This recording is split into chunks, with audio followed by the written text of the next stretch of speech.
Good morning students. आज हम biology की कॉम्पिटिटिव एग्ज़ाम के कुछ ऑब्जेक्टिव क्वेश्चन, महत्वपूर्ण क्वेश्चन लेकर आए हैं जो नीट, पीवीएफटी, बहुत सारी एग्ज़ाम्स के अंतर्गत पूछे जाते हैं। इन प्रश्नों का संग्रह बहुत ही महत्वपूर्ण है और ये आपके सामने उपस्थित है। पहला प्रश्न, अंडाणु का निषेचन होता है। अब अंडाणु का निषेचन कहाँ पर होता है? योनि में, गर्भाशय में, अंडाशय में या ग्रीवानाल में।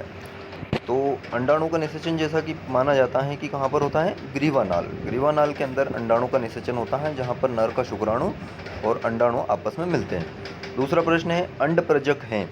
अंडप्रजक हैं तो मुर्गी, सांप, मगरमच्छ या इनमें से कोई नहीं। तो मुर्गी जो रहती है वो अंडप्रजनक नहीं है ना, सांप भी नहीं है, मगरमच्छ भी नहीं है, इसलिए इसका आंसर क्या है? इनमें से कोई नहीं।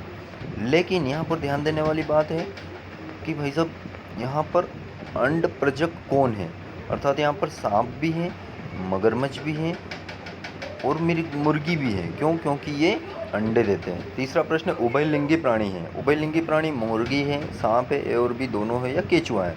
उभयलिंगी का मतलब ये होता है कि जिसमें नर और मादा युग्मक दोनों एक में ही होते हैं, वो उभयलिंगी कहलाते हैं। और केचुआ जो रहता है वो नर मादा युग्मक दोनों एक में ही होता है। चौथा प्रश्न, अग्रपुंजक या एक्रोसोम कहाँ पर पाए जाते हैं? तो एक्रोसोम आपने शुक्राणु का चित्र देखा होगा, नर युग्मक शुक्राणु का, जिसमें एक्रोसोम पाए जाते हैं, इसलिए ये शुक्राणु में होता है। इसका आंसर क्या हो गया? शुक्राणु। पांचवा प्रश्न, भ्रूणकोश में कितने क्रोमोसोम होते हैं?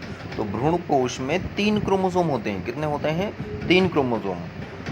छठा प्रश्न है आपका, निम्न में से कौन बीजांड का भाग नहीं है?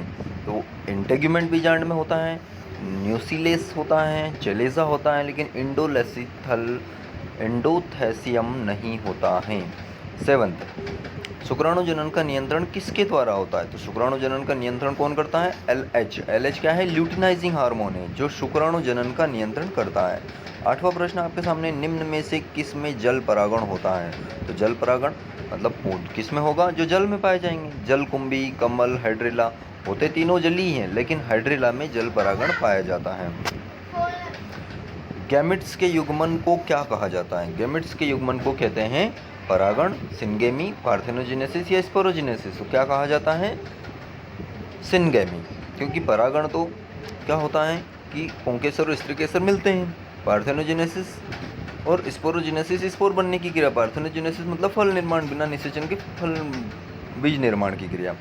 ऐसे ही किस फल में बीज चोर खाया जाता है? किस फल का बीज चोर खाया जाता है? तो लीची नाम का जो फल होता है जिसका बीज चोल खाया जाता है। उभयलिंगी प्राणी है, वापस रिपीट हुआ, केचुआ। अंडाणु का निषेचन फिर से ग्रीवानाल। अंड प्रजनक इनमें से कोई नहीं। फिर से यहाँ पर आप देखिए, अंड प्रजनक मतलब ये अंडे देने वाले मुर्गी, सांप, मगरमच्छ। यहाँ पर आंसर गलत दिया हुआ है। अगर पुंजक रिपीट हुआ है शुक्राणु में। भ्रूणपोष में कितने क्रोमोसोम? फिर रिपीट। निम्न में से बीजांड का भाग नहीं है, तो ये फिर रिपीट हुआ है। अब ल्यूटिनाइजिंग भ्रूणपोष की अब अपन आते हैं, रिपीट क्वेश्चन है कि निम्न में से किस में जल परागण होता है? तो अभी ऊपर अपन ने आंसर देखा था, हाइड्रिला में। गैमेट्स के युग्मन को सिंगेमी। किस फल में बीज कोल खाया जाता है? लीची। रिपीट हुआ है क्वेश्चन वापस से।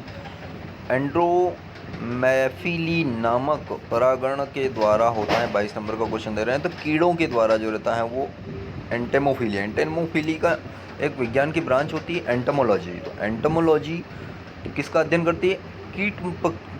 कीटों का, इसलिए एंटमोफिली किस में होता है? कीड़ों में होता है। ऐसे 21 नंबर क्वेश्चन छोड़ दिया अपन, भ्रूणपोष की उत्पत्ति किससे होती है? किससे होती है? गुरु बीजाणु से। गुरु बीजाणु से भ्रूणपोष की उत्पत्ति होती है। 23 नंबर, जिब्रेलिन क्या है? तो जिब्रेलिन क्या है? एक हार्मोन है। हार्मोन है कि तना है कि वृद्धि एंजाइम है? इनमें से कोई नहीं। तो ये क्या है कि हार्मोन है जो कि विभिन्न प्रकार की पौधों में होने वाली क्रियाओं को नियंत्रित करता है। सर्टोली कोशिकाएं कहाँ पाई जाती है? बहुत ही सरल क्वेश्चन है और बहुत ही महत्वपूर्ण क्वेश्चन है। शुक्रजनन नलिकाओं में सर्टोली कोशिकाएं पाई जाती हैं। मतलब शुक्राणु की आपने लंब काट या जो भी काट देखी होगी उसमें शुक्रजनन कोशिकाएं होती हैं और शुक्रजनन नलिकाएं वहाँ पर पाई जाती हैं। आज हम यहाँ पर 30-32 क्वेश्चन लेंगे। 25 नंबर का क्वेश्चन है, गैमेट निर्माण को क्या कहा जाता है? भाई गैमेट निर्माण को क्या कहा जाता है? गैमेटोजेनेसिस। और हिंदी में इसको क्या बोलते हैं, थोड़ा ध्यान नहीं आ रहा है, बात बताइए। निम्न में से किससे कॉपर टी रोकता है? तो कॉपर टी जो रहता है एक अस्थायी निषेचन की क्रिया को रोकने वाली एक प्रक्रिया होती है जो महिलाओं के अंडाशय में लगाई जाती है, गर्भाशय में। गर्भाशय एक पतली ग्रीवा द्वारा खुलता है, किसमें? योनि में खुलता है वो। अब योनि, जन्मनाल में, अंडाशय में, ये सब। कोई क्वेश्चन हो तो आप हमें कमेंट कर कर बता सकते हैं। इनमें कौन ताम्र मोचक या आईयूडी है? तो copper T. Copper T copper का भी होता है और हार्मोनल भी होता है। माला डी क्या है? गर्भ निरोधक गोलियाँ होती है, टीवी वगैरह पर इसका प्रचार भी किया जाता है।